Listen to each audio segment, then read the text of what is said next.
함께 예수의 이름으로 찬양하시겠습니다.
함께 보시는 하나님의 말씀 시편 54편 1절부터 7절까지 말씀입니다. 위기 때 드리는 낙헌제, 주님이 베푸실 영전의 은혜. 시편 기자는 포악한 자들로부터 자신을 구원하시고 변호하시기를 하나님께 간구합니다. 또 하나님이 도움이시요 생명을 붙들어 주시는 분임을 고백하며 원수를 멸해 주시기를 구합니다. 모든 환난에서 건지시고 원수를 갚아주신 주님께 낙헌제를 드리며 감사하고 그분의 선하심을 찬양합니다. 1절입니다. 하나님이여 주의 이름으로 나를 구원하시고 주의 힘으로 나를 변호하소서.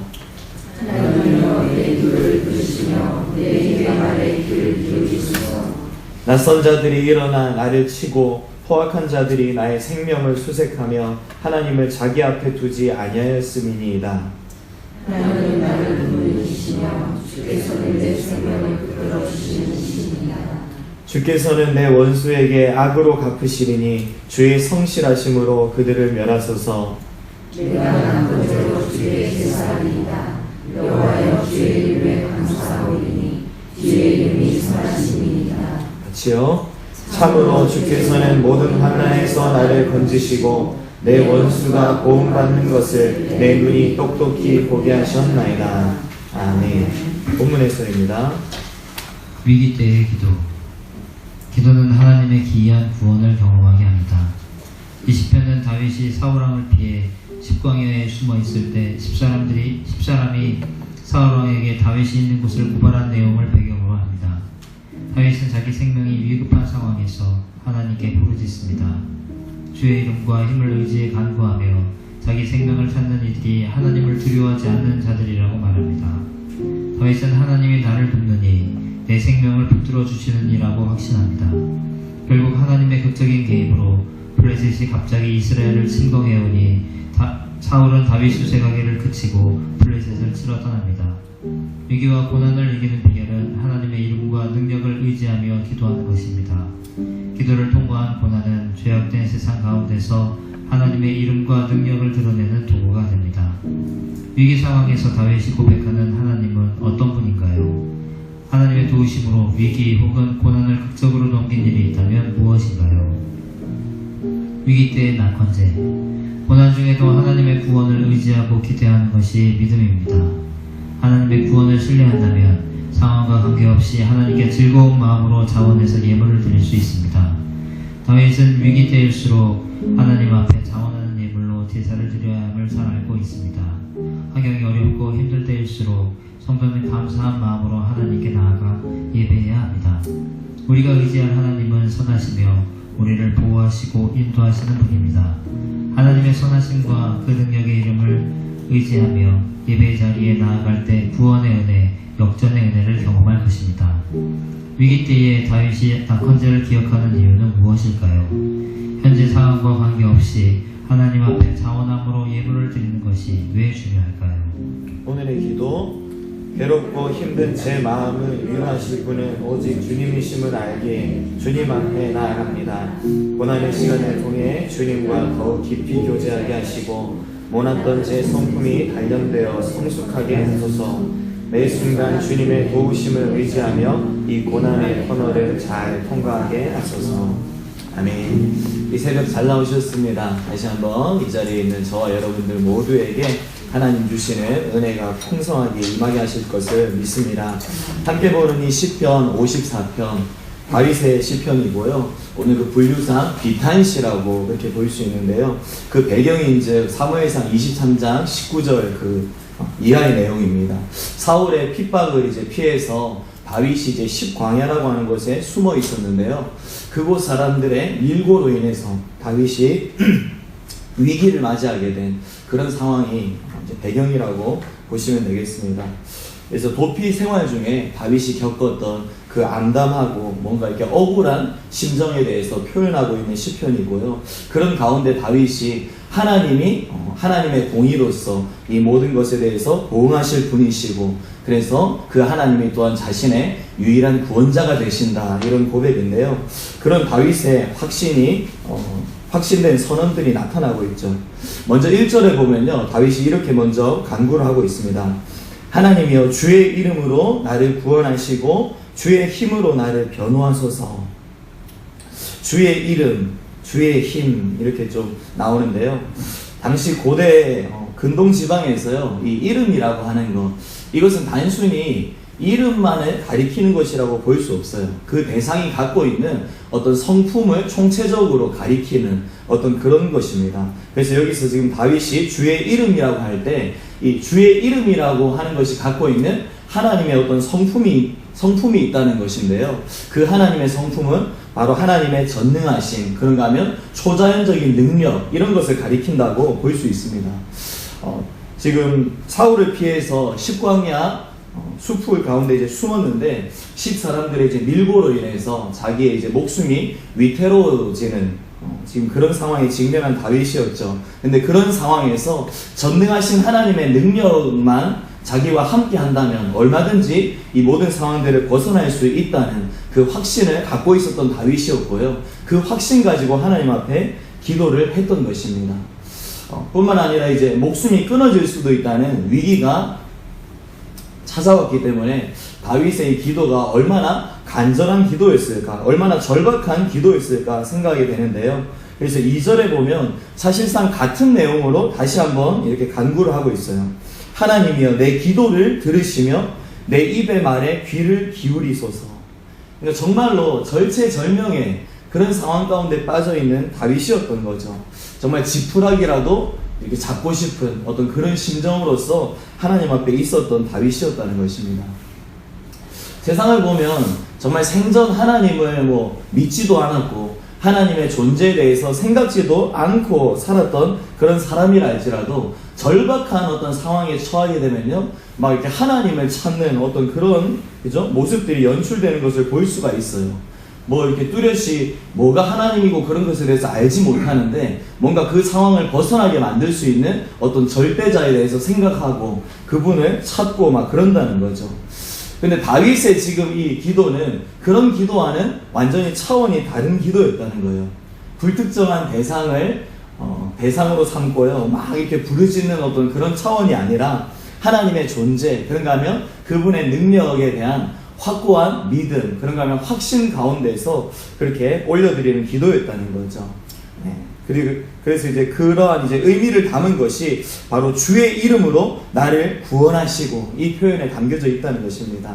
그리고 뿐만 아니라 뒤에 이제 주의 힘으로 변호하소서 또 이렇게 기도하는데 여기서 이야기하는 이제 주의 힘이라는 것은 만물을 감찰하시는 그 하나님의 능력이라고 그렇게 볼 수 있습니다. 모든 것을 두루 살펴서 빠짐없이 다 알고 계시는 그런 하나님의 능력인 것이죠. 그래서 그 하나님의 능력으로 말미암아 모든 것을 판단해 주시게 될 때 이 하나님은 반드시 자신의 억울함을 풀어주실 것이다.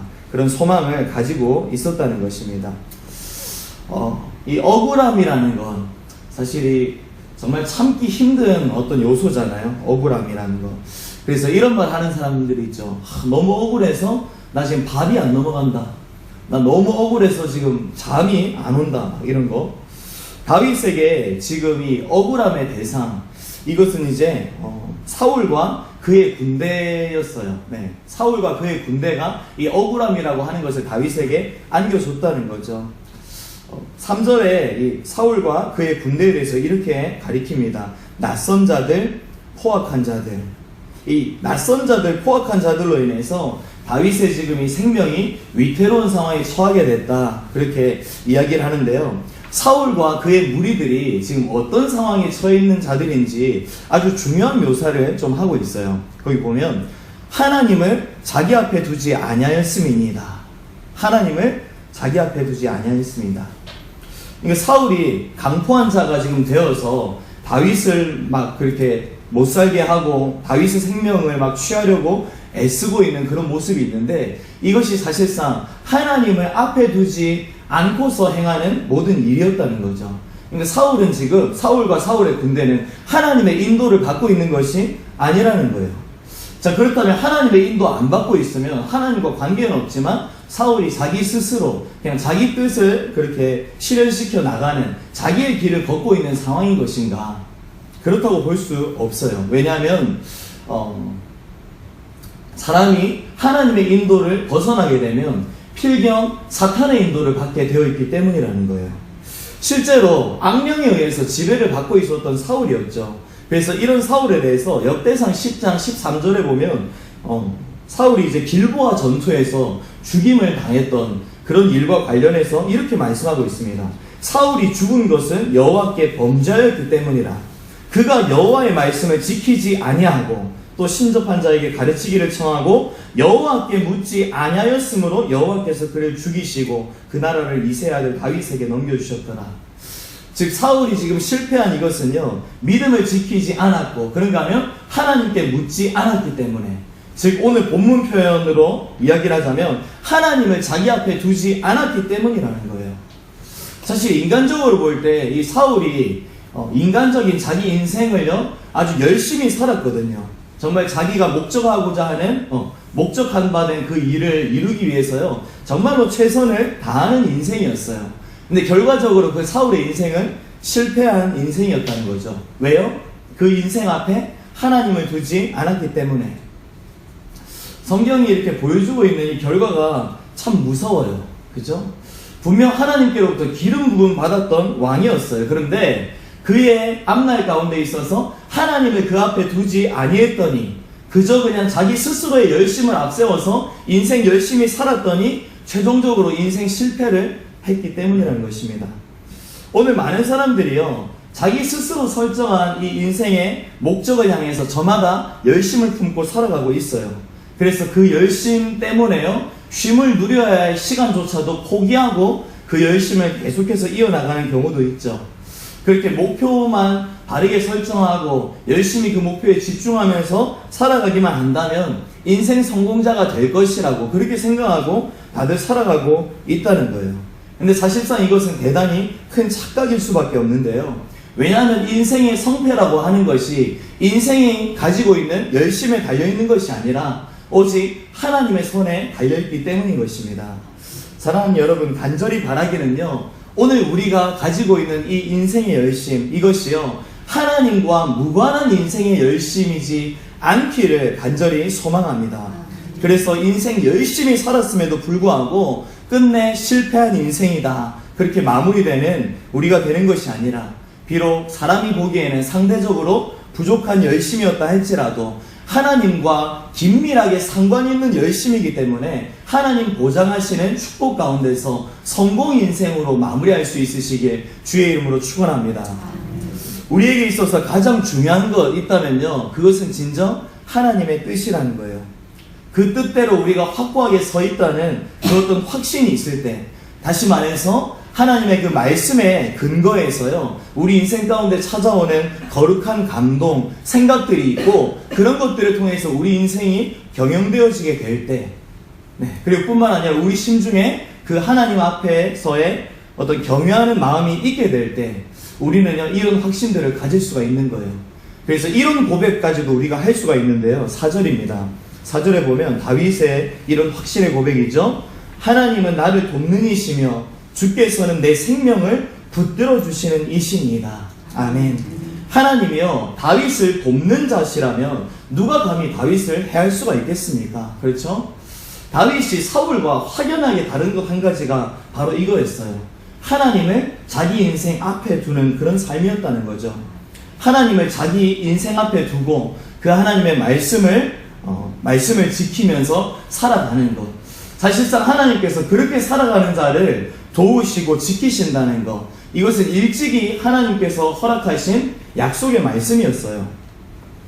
모세를 대신해서 가나안을 정복할 지도자로서 여호수아가 세워졌었는데요, 그 여호수아에게 주신 하나님의 말씀, 여호수아 1장 8절에 보면 이렇죠. 이 율법책을 내 입에서 떠나지 말게 하며 주야로 그것을 묵상하여 그 안에 기록된 대로 다 지켜 행하라. 그리하면 내 길이 평탄하게 될 것이며 내가 형통하리라. 내가 내게 명령한 것이 아니냐. 강하고 담대하라. 두려워하지 말며 놀라지 말라. 내가 어디로 가든지 내 하나님 여호와가 너와 함께하느니라 하시니라. 아멘. 이 말씀이요, 그 옛날에 여호수아에게만 해당하는 약속입니까?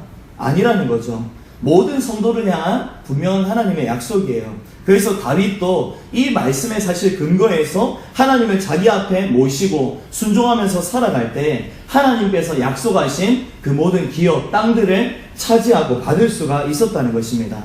마찬가지죠, 여러분. 오늘도 우리 인생이 하나님을 앞에 모시고 그 하나님의 뜻에 순종하는 삶을 살아가게 될 때 그 하나님은 우리의 돕는 자로서 반드시 함께 하실 하나님이심을 믿으시기 바랍니다. 그렇다면 여러분, 이런 하나님께 대한 믿음 언제 보이시겠습니까? 뭐 이렇게 상황들 여러 가지 재보고 뭐 이렇게 간을 보고 될 것 같으면 그때 보이시겠어요? 우리에게 일반적으로 자리한 생각 중에 이런 생각들이 있어요. 하나님을 잘 믿는 사람으로서 내 인생이 늘 성공 가도를 달려야 된다. 그래서 그런 시간 통해서 하나님께 영광 올려드려야 된다. 이것이 사실 우리에게 일반적으로 깔려 있어요. 그런데 이런 생각이 깔리게 되면요, 어떤 부분에서 대단히 안타까운 일이 발생하는가 하니까 세상의 관점에서 볼 때 뭔가 이렇게 잘 안 되는 것만 같은 그런 상황이 우리 가운데 닥치게 될 때요, 스스로에 대해서 내 삶이 하나님의 영광을 가렸다 이런 생각을 하면서 자괴감에 빠지게 된다는 거예요. 근데 사실상 이것은 대단히 어리석은 모습이거든요. 왜냐하면 엄밀히 말해서 이런 모습은요, 하나님께 대한 믿음의 눈이라는 것을 감아버린 그런 모습이기 때문이라는 것입니다. 사랑하는 여러분, 우리는 언제라도요, 살아계신 하나님을 향해서 믿음의 눈을 떠야만 할 줄로 믿습니다. 우리의 믿음의 눈은요, 눈을 뜨고 있는 그 상태는 그냥 막연하게 뜬 믿음의 눈이 또 아니라는 것입니다. 하나님의 철저한 약속, 그 약속에 근거한 믿음의 눈이라는 것이고요. 그러한 것 가운데서 하나님을 바라보고 있을 때 그 하나님이 우리 가운데 허락하신 그 말씀을 통해서 보장된 축복은 반드시 주어지기 마련이기 때문이라는 것입니다. 많은 믿음의 선진들이요, 이런 믿음의 눈을 뜨고 있었습니다. 히브리서 11장 1절 2절에 보면 믿음은 바라는 것들의 실상이요 보이지 않는 것들의 증거니 선진들이 이로써 증거를 얻었느니라 이럽니다. 그러니까 믿음이라는 것, 이것이 바라는 것들, 소망하는 것들을 결국 우리 현실 앞에 펼쳐지게 하는 그런 것이라는 것이죠. 그러니까 믿음을 갖게 될 때 그 믿음으로써 우리가 바라보고 있는 그것이 사실상 지금 현재 가운데 이루어진 것은 아니고 미래에 이루어지게 될 것이지만 이미 우리 현실 가운데 펼쳐져 있는 어떤 그런 것으로서 취할 수가 있게 된다는 것입니다. 그리고 놀라운 것은 이 믿음이라는 것이 그냥 막연한 바램 이런 것이 아니기 때문이죠. 바로 반드시 이루게 되고야 말 하나님의 말씀, 그 하나님의 약속에 근거한 믿음이기 때문이라는 것입니다. 다윗도 바로 이 믿음을 끝까지 붙들고 있었어요. 그래서 다윗이 이렇게 고백하는데요. 6절 7절에 보니까 내가 낙헌제로 주께 제사하리이다. 여호와여 주의 이름에 감사하오리니 주의 이름이 선하심이니이다. 참으로 주께서는 모든 환난에서 나를 건지시고 내 원수가 보응받는 것을 내 눈이 똑똑히 보게 하셨나이다. 아멘. 다윗의 상태는 사실상 어려움을 벗어난 그런 상태가 아니었어요. 지금 여전히 이렇게 피신하고 있는 어떤 그런 상태였던 거죠. 그런데 그런 가운데서 원수가 보응받는 것을 나로 보게 하셨다. 이렇게 고백하고 있다는 거예요. 네, 이것은 아직 이루어지지 않은 일인데요. 다윗이 하나님께 가지고 있는 그 믿음을 통해서 먼저 취하고 있는 그런 거였다는 거죠. 그러니까 다윗의 이 믿음을 더 정확히 얘기하자면 선취적인 믿음이라는 거예요. 믿음의 선포를 앞세우고 먼저 그걸 취하는 믿음이라는 거죠. 그러니까 하나님을 앞에 두고 말씀을 따라가기 때문에 하나님께서 반드시 자신을 돕는 자로서 함께 하시며 역사하실 것이라는 그 믿음을 갖고 있었다는 것입니다. 그리고 그 믿음을 가지고 다윗은 하나님께 낙헌제라는 것을 서원을 했어요. 이 낙헌제라는 것, 간단히 이야기해서 하나님께 이제 기쁜 마음으로, 자원하는 마음으로 드리는 이제 제사라고 이제 볼 수 있죠. 우리 교회 보면 이제 감사봉헌이라는 게 있어요. 그래서 주일 오후에도 하고, 뿐만 아니라 이제 주보에 실리는 글로서도 이제 올려지고 있는데요. 많은 이제 성도님들이 이런 감사봉헌 제목들 올리시는 거 이제 볼 때 그 제목들, 그 내용들을 보면 이제 이런 내용들이 참 많으신 것 같아요. 행하실 줄 믿고 감사드립니다. 그러니까 되게 하실 것을 믿고 감사드립니다. 이런 사실 감사의 고백들이 하나님 앞에 그죠? 선취적인 믿음을 가지고 이렇게 낙헌제를 드리는 모습이라고 볼 수 있는 것이거든요. 사랑하는 여러분, 오늘 이 땅을 살아가는 하나님의 백성들은요, 고난과 시련의 때를 경험하게 된다 할지라도 소망이 끊어지지 않는 줄로 믿으시기 바랍니다. 왜냐하면 전능하신 하나님께서 그 인생들을 붙잡고 계시기 때문입니다. 아무쪼록 이 일이요, 오늘날 성도된 저와 여러분들 모두에게 있기 위해서 늘 하나님을 인생길 앞에 모시고 그분 뜻에 순종하는 우리가 되었으면 좋겠습니다. 나아가 이 모든 당면한 위기를 언제라도 역전시키실 수 있는 전능하신 하나님이심을 기억하면서 오늘 우리가 올려드려야 될 낙헌제를 올려드림으로써 선취적 믿음을 다시 한번 재확인하시는 저와 여러분들의 이 하루 되시길 주님의 이름으로 축원합니다.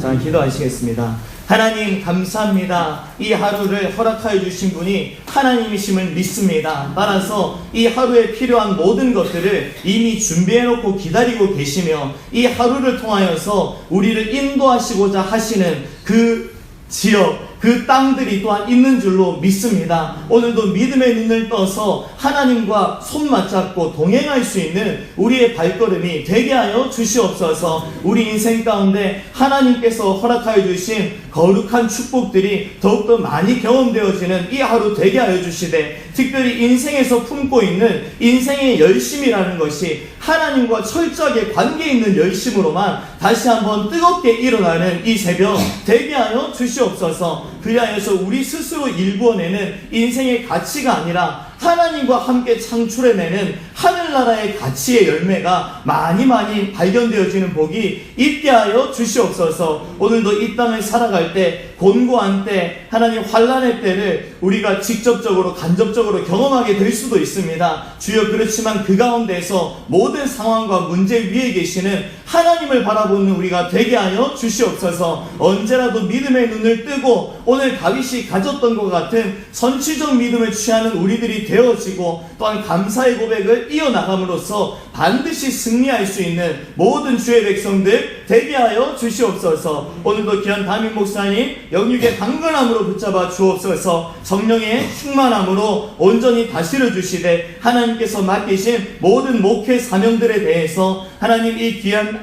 안식년을 통해 더욱더 잘 계획되고 준비되어지는 은혜가 있게 하여 주시옵소서. 이 일을 위하여서 기도하며 또한 기다리는 중에 있는 우리 귀한 사모님과 모든 주의 성도들 기억하여 주시고 동일한 은혜와 축복으로 역사하여 주옵소서. 감사를 드렸고 예수 그리스도의 이름으로 기도드렸습니다.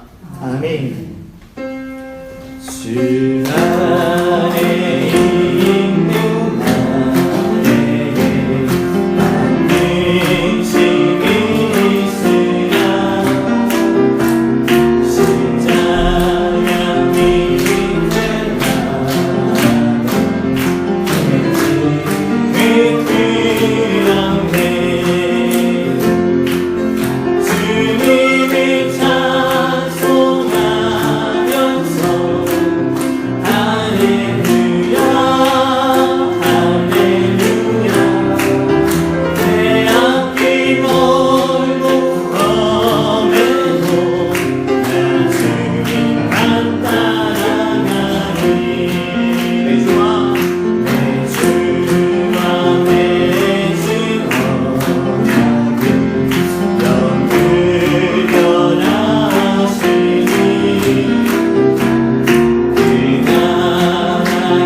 같이 했습니다. 주여